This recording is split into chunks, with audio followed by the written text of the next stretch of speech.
यो हो धरानको श्रम संस्कृति पार्क, जसको नाम नै श्रमदान गर्ने संस्कृतिबाट राखिएको छ। हर्क साम्पाङ मेयर हुने बित्तिकै धरानको श्रमदानको देशभर चर्चा भयो। मेयर आफूले र अरूले पनि सामाजिक सञ्जालमा श्रमदानका विषयमा थुप्रै चर्चा गरे। धरानको श्रमदान आज फेरि एकपटक चर्चामा आएको छ, तर आजको चर्चाको विषय भने अलि बेग्लै छ। श्रमदान भनेर काम गरेका हर्क साम्पाङका समर्थकहरू डोर हाजिरीसहित कामको भुक्तानी लिन आए।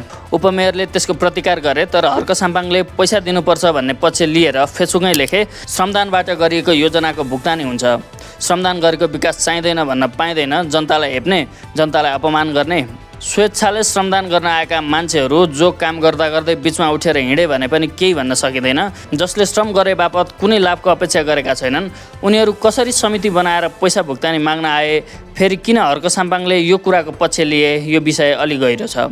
उपमेयर आन्द्र विक्रम बेगाले भुक्तानी दिन नहुने कुरामा जोड गरेपछि हर्कका समर्थकहरूले उपमेयर माथि नै अभद्र व्यवहार गरेका छन् भने मेयर साम्पाङले पनि आफ्नो फेसबुकबाट पटक पटक उपमेयरलाई होच्याउँदै अरूले उचालिदिने भकुण्डो जस्तो भएको भन्दै स्ट्याटस लेखिरहेका छन्।